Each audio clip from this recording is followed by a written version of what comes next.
Baiklah, Assalamualaikum warahmatullahi wabarakatuh pada murid-murid sekalian yang sedang menonton.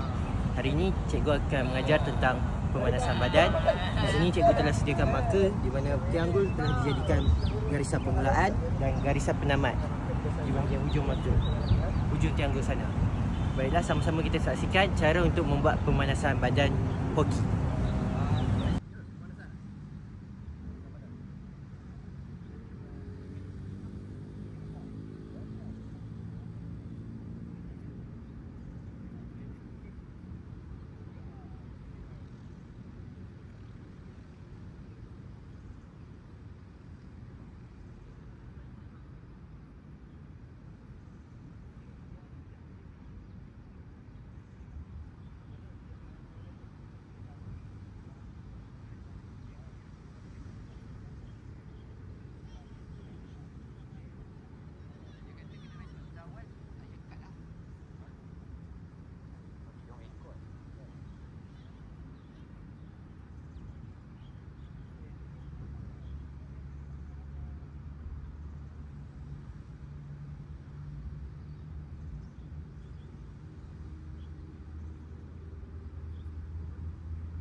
Okey, baiklah murid-murid.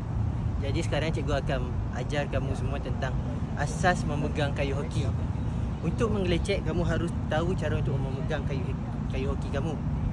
Yang pertama, tangan kanan kamu harus berada di bahagian tengah kayu hoki. Manakala tangan kiri kamu harus berada di bahagian bawah kayu hoki.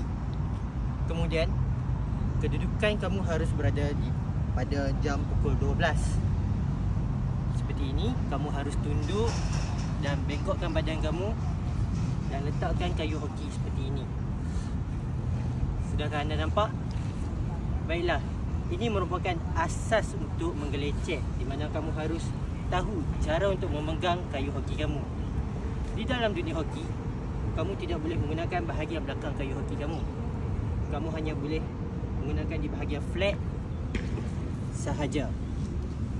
Contoh-contoh yang ada dalam hoki adalah gelecek Australia, gelecek India, gelecek dekat dan gelecek jauh. Contoh gelecek India adalah seperti ini. Anda harus letakkan kayu hoki anda di sini dan bola di bahagian hadapan anda seperti ini. Kemudian kamu harus tolak bola kamu di bahagian sebelah kiri dan kemudian pusingkan arah kayu kamu seperti ini. Dan kemudian tolak balik di bahagian kanan. Seperti itu. Tolak, tolak, tolak, tolak. Itu merupakan Indian dribble. Sudahkah anda faham? Kita akan lanjut ke tugasan yang seterusnya. Untuk asas menggelecek yang pertama adalah gelecek dekat, di mana kamu harus menggelecek secara lurus daripada koin pertama ke koin kedua. Seperti yang telah cikgu ajar sebelum ini, kedudukan tangan kamu haruslah berada di kayu hoki seperti ini. Ayo sama-sama saksikan cara cikgu membuat contoh kepada kamu semua.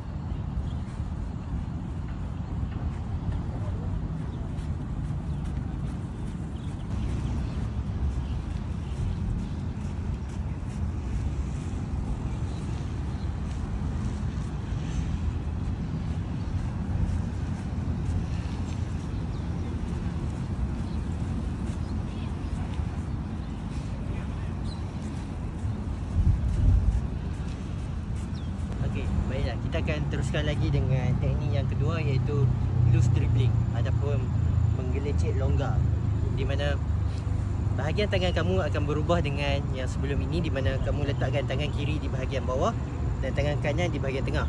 Sekarang kamu harus meletakkan tangan kanan kamu sedikit ke bawah seperti ini, mendekati dengan tangan kiri kamu untuk loose dribbling. Contoh loose dribbling adalah kamu harus posisikan diri kamu seperti ini.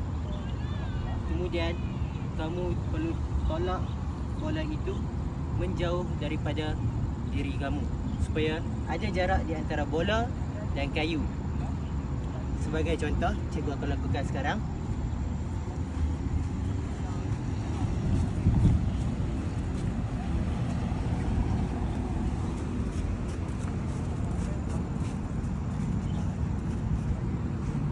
Itu merupakan loose dribbling, di mana kamu akan memaksimumkan kelajuan kamu untuk serangan balas. Baiklah, kegunaan loose dribbling adalah untuk melakukan counter attack ataupun serangan balas. Manakala gelecek secara dekat ataupun close dribbling digunakan untuk bertahan, di mana defender ataupun pertahanan akan dekatkan bola sedekat yang boleh dengan diri mereka supaya tidak diambil oleh pihak musuh yang sedang menyerang. Baik, sekarang cikgu akan arahkan murid-murid cikgu untuk melaksanakan contoh loose dribbling. Ayo saksikan.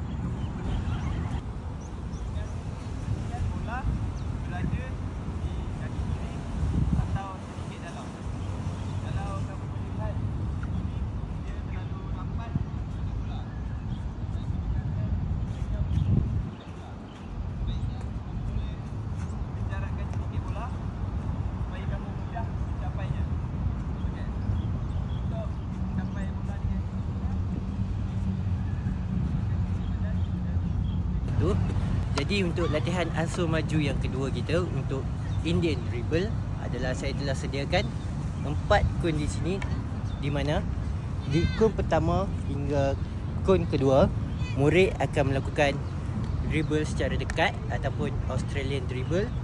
Kemudian murid tersebut akan pusing di kun yang kedua.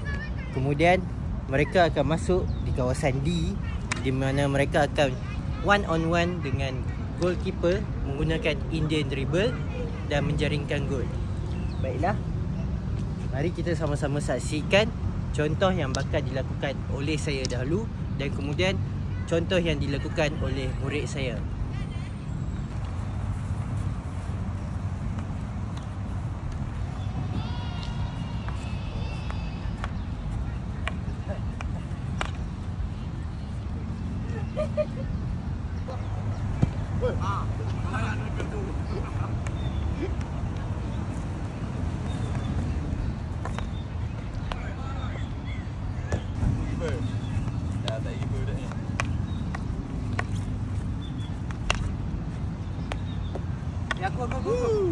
Awak gerak. Allah.